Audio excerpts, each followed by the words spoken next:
کتنے جادوگر جمع ہو گئے؟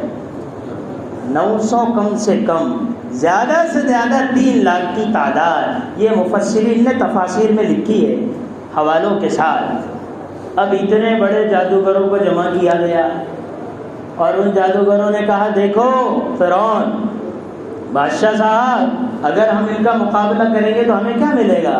بادشاہ نے کہا تم میرے خاص لوگ بن جاؤ گے اور میں تمہیں انعام دوں گا، تمہیں انعام سے نوازوں گا۔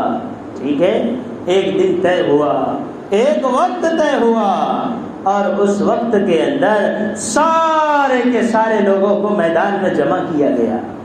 ادھر سارے حکومت کا عملہ اور سارے جادوگر ہیں، اور ادھر موسیٰ اور ہارون علیہ السلام ہیں، اور آپ کے ماننے والے کچھ لوگ ہیں۔ کیا بتایا جائے گا؟ یہ جادوگر ہے موسیٰ، اس کا مقابلہ کیا جائے گا۔ اب انہوں نے کہا، ان جادوگروں نے موسیٰ علیہ السلام سے کہ بتاؤ تم کچھ، تمہارا کھیل بتاؤ۔ حضرت موسیٰ نے کہا نہیں تمہارا ہی بتاؤ پہلے۔ انہوں نے کیا کیا؟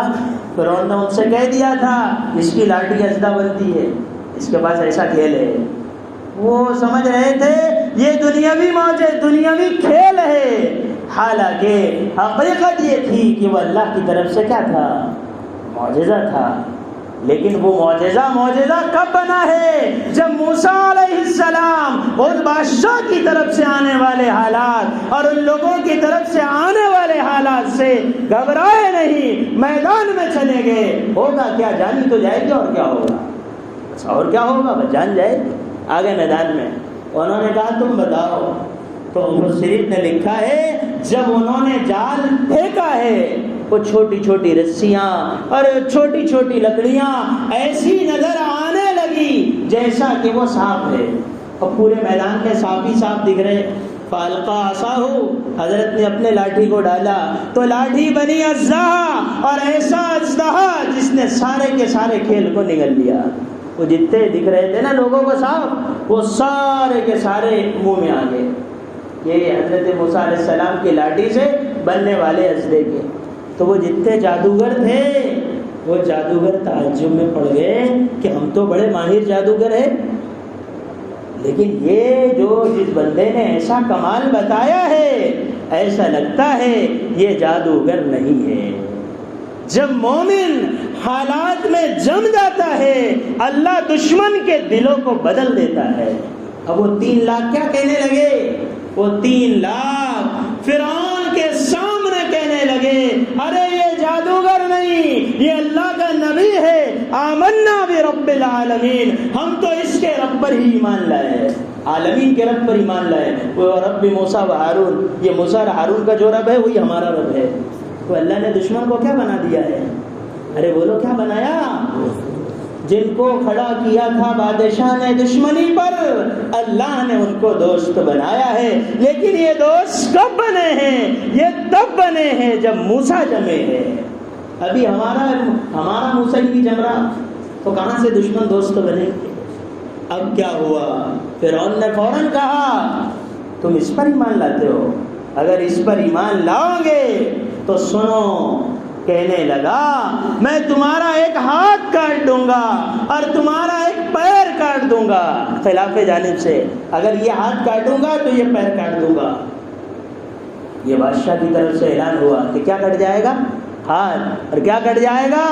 پیر۔ لیکن جو اللہ کو پہچان لیتے ہیں وہ ان چیزوں سے گھبرایا نہیں کرتے، فرمایا کوئی بات نہیں، اگر تو ہمارا ہاتھ کاٹ دے گا، اگر تو ہمارا پیر کاٹ دے گا تو یہ چیزیں سے اگر ہمیں موت آئے گی، ہماری موت ہمیں اللہ سے ملاقات کرا دے گی۔ یہ میں قرآن کی آیتوں کی ترجمانی کر رہا ہوں، ترجمہ الگ ہوتا ہے اور ترجمانی الگ ہوتی ہے۔ یہ ان کی بات کا خلاصہ ہے کہ ہمارے اللہ سے ملاقات ہو جائے گی۔ یہ اللہ رب العزت نے موسیٰ اور ان کی قوم کے جمنے کی وجہ سے دشمن کو دوست بنایا ہے، اور ایسا دوست جو اسلام کے لیے، ایمان کے لیے اپنی جان دینے تیار ہو گئے۔ تو حالات آج ہی خراب نہیں ہے، ہر زمانے میں حالات خراب رہتے۔ اب زیادہ تفصیل میں نہ جاتے ہوئے میں اپنے نبی کے زمانے میں لاتا ہوں آپ کو۔ ہمارے نبی کا زمانہ ہے، حالات کیسے ہیں؟ حالات ایسے ہیں کہ آپ بیت اللہ میں نماز بھی نہیں پڑھتے، ایسے حالات. کون سا بیت اللہ؟ جو عبادت کا مرکز ہے. یہاں سب عبادت کر سکتے ہیں لیکن محمد یہاں عبادت نہیں کر سکتے. یہ کون محمد ہے؟ یہ وہ محمد ہے صلی اللہ تعالی علیہ وسلم.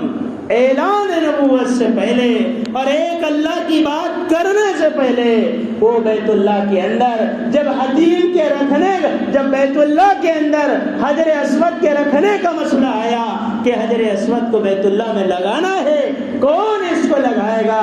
محمد الرسول اللہ اس کو لگائیں گے. یہ محمد اتنے اچھے آدمی ہیں لوگوں کی نظر میں. کب؟ جب ایک اللہ کی بات نہیں کرتے. تو بیت اللہ کے اندر وہ حجر اسود آپ نے اپنے ہاتھوں سے لگایا ہے اعلان نبوت سے پہلے. اتنے اچھے ہیں مکے والوں کی نظر میں، ایک اللہ کی بات کے بعد اتنے برے ہیں نعوذ باللہ کہ بیت اللہ میں نماز نہیں پڑھ سکتے. اور کیا نہیں کر سکتے؟ عبادت نہیں کر سکتے کھل کر، ایک اللہ کی بات نہیں کر سکتے. اور کیا حالات ہے؟ اب حالات اتنے بگڑے کہ کفار اور اغیار ایک جگہ جمع ہو گئے اور جمع ہو کر انہوں نے مشورہ کیا. کیا مشورہ؟ کہ محمد کے بارے میں سوچو، آئے دن کام بڑھتا چلا جا رہا ہے، آئے دن ان کے ماننے والوں میں اضافہ ہوتا چلا جا رہا ہے. کیا کرو؟ کسی نے رائے دی انہیں جلا وطن کر دو، اپنے یہاں سے دوسری جگہ بھیج دو. شیطان بھی بوڑھے کی شکل میں اس میں بیٹھا تھا. برائی کے کاموں کا معاون شیطان ہے، بھلائی کے کاموں کا معاون اللہ ہے. مشورے میں رائے آئی، ارے